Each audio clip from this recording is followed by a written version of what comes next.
Digital Footprint by Brendan Murphy. The digital footprint, according to Wikipedia, is what it sounds like. All of your actions that you've done online are recorded somewhere. But it has been spreading, especially in the last couple of years, with the advent of, with more better smartphones and TV cable boxes and all that stuff.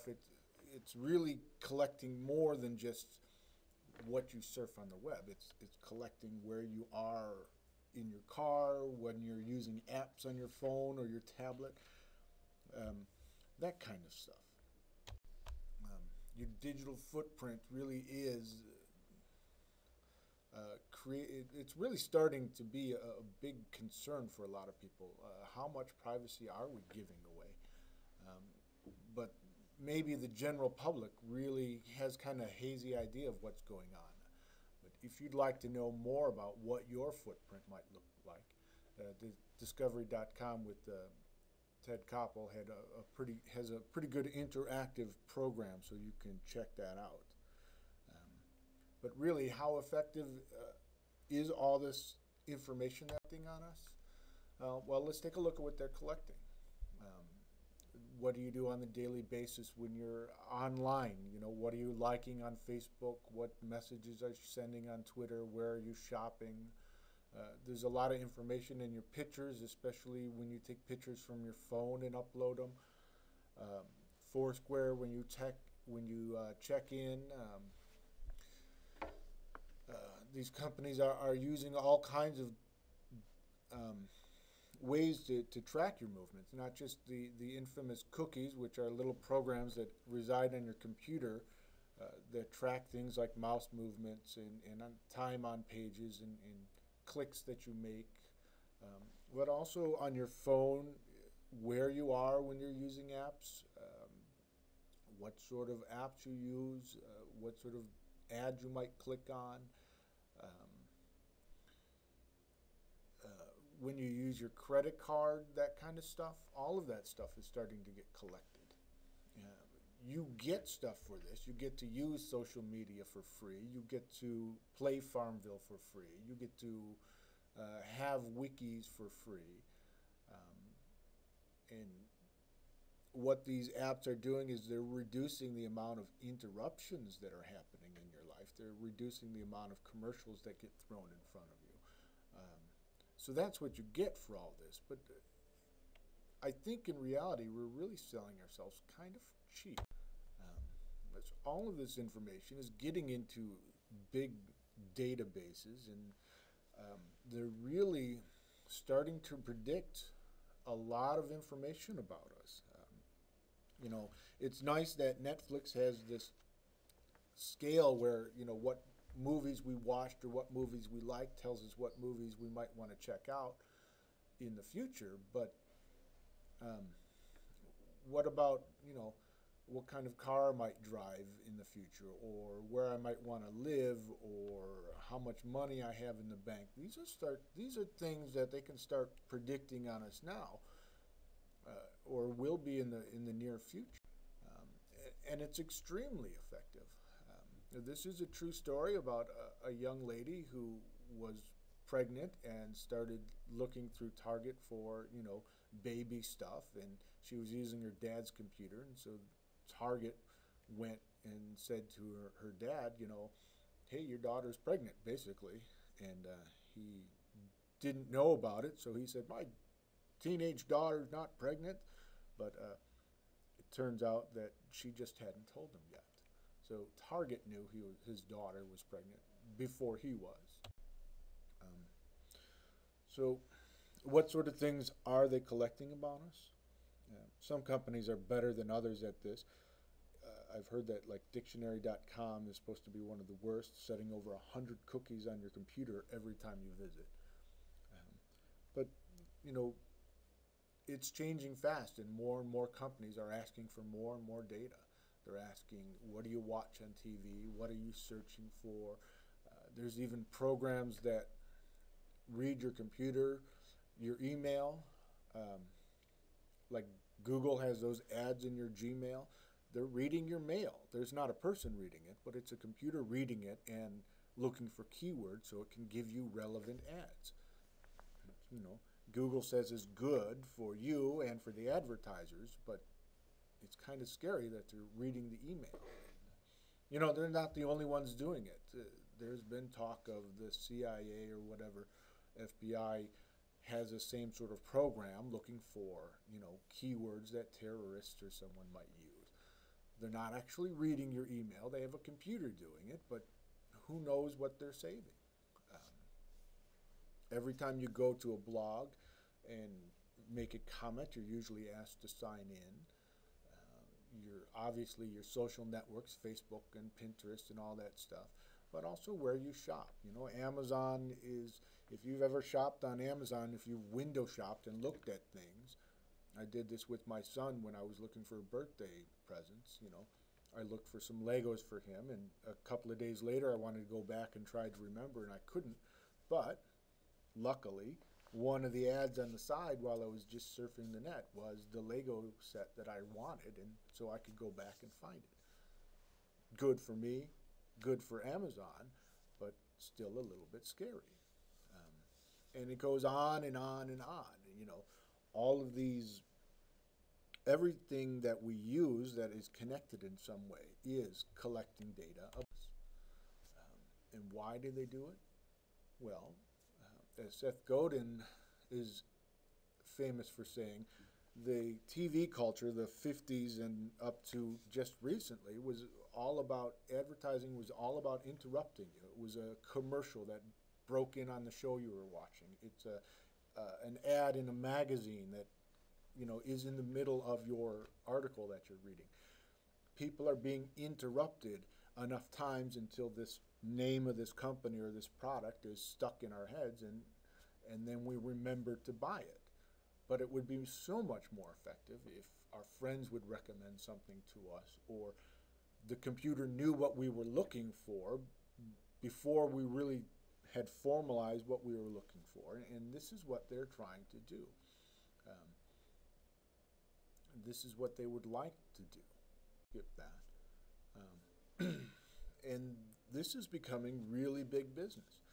These companies that collect the data that's out there on the web, you know, Google and the sites we visit are collecting data, but there's also more data about us that is just out there, where we live,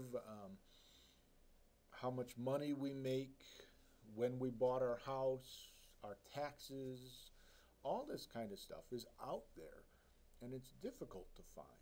But there's companies that scrape this data from these various public websites and start organizing it, and then they sell it to marketers. There used to be a service even for us. I remember it was just a couple of years ago you could search for somebody's name on the internet and you could get their phone number pretty easy. But now, as you could see, phone numbers are no longer free because everyone's using cell phones, but it's still, you know, something I have to pay for when we barely have a yellow pages or a white pages anymore. But all of this information is public. They're public records. They're not private records. They're not stealing anything from us. They're not doing anything illegal. They're just gathering the information that's out there already and organizing it. And that's the service that they're for. So this is getting a little bit scary if you think about it. But what can we do about it? Well, Reddit to the rescue. And Reddit's a great site for getting ideas to get started. It's kind of like Wikipedia. You can't trust it too much, but it's a great entry point when you want to learn about stuff. And there's a great conversation, and you can see the URL there. There's several major companies that collect this data and sell it, and all of these companies, you can opt out of this. It's kind of like the no-call list. If you call these companies and fill out their form, you can opt out of their service, or you can call them and say, I don't want you selling my information to anybody else. And some of these companies make it really difficult to opt out. You know, this one company, LexisNexis, required proof a year ago at least. And obviously, you could see from the comment, why do they want that? Because nobody's going to go to the police and get proof and then go to LexisNexis to prove that you are who you are. It's just so weird. They collect all this information about you and say, this is Brendan Murphy on the web. And then you call up and say, I'm Brendan Murphy. I'm calling from the phone number you have for me. I'm emailing from the email you have for me, and all this other stuff. But yet, we don't know if it's you or not. So odd, but you know, they obviously want to sell your information and make it difficult for you to opt out. You can, if you'd like. There are some companies that will go to the major companies and opt you out go through all the paperwork so that you can be opt out. But the problem is, it's usually a limited time, and it's not like you're taking the information off the internet. They're just gathering public information about you. You're just making it more difficult to find you, not impossible. So what do we do? Well, we create our own self-image. The image of us on the internet, our digital footprint, tells a story, and we can choose to modify that story to tell, maybe not, we can't make it tell lies about us, but we can modify that story so it tells the story that we want it to tell. We can make the image of us a positive image. And this presentation is geared towards teachers, so it is important to keep at the forefront of your mind that as teachers in the U.S., we are actually held to a higher legal standard than most people. That's why you have heard stories of people with pictures of themselves getting drunk on Facebook have ended up in them being fired because they are held to a higher standard. It's not illegal to drink, but setting a bad example for students in some school districts, that's very important. So we have to keep that in mind and make sure that we not only develop a web image, a digital footprint that is positive, but more positive than just the average person. And we start with our Facebook or our social media accounts and go through there and look at information that what people can see. Take off our birth year so that makes it a little more difficult. Erase our religious and political views. Our phone number on there, you see my phone number, that's my Google phone number. So I can turn off the ringer on that. I can block certain numbers. My Skype, I can, if it becomes a problem, I can set it so that people who I'm not friends with can't call me. My Facebook my Facebook is relatively personal, but I remember not to go too far because Facebook is not as secure as they make it out to be. Even though I can check to see who can see my stuff, it's not necessarily 100% foolproof. Twitter, I do the same thing. There's an option of protecting my tweets in Twitter, which I don't do because I use it mostly for professional communication. But if you're using it for private communication, you can protect your tweets. Maybe if you're a kindergarten class or something like that, you can protect your tweets. I also, I don't want them tailoring my website, my Twitter stream to where I'm visiting on the website or tracking me on the website. I want to keep it for a professional thing. And I certainly am going to make it difficult to reset my passwords or to log in.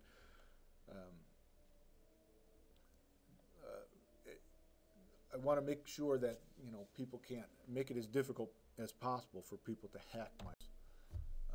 Pinterest is another major one that a lot of educators are using here, and we want to make sure we go through the terms of and privacy policies and make sure that we understand what they are going to do with our stuff, and who can see our stuff.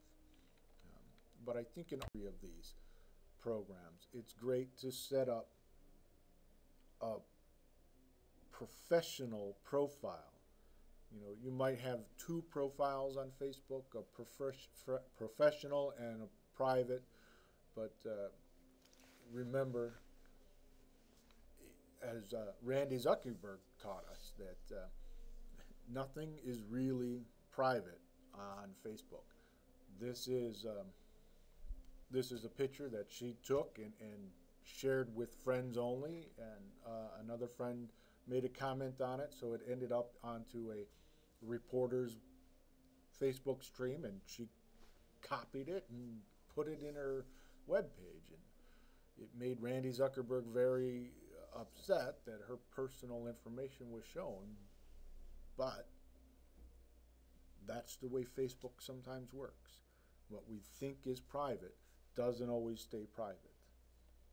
That's, I think, the key to remember. So what do? Live under a bubble? No. We don't have to be completely under a bubble. We want to make sure we develop our professional profile. We want to make sure that we search for ourselves, our spiritual self as well as our professional self. Run some searches, Google searches, Bing searches, search for our names in conjunction with cities or states or teachers or professions, whatever we're doing, so that we really get an idea of what is out there.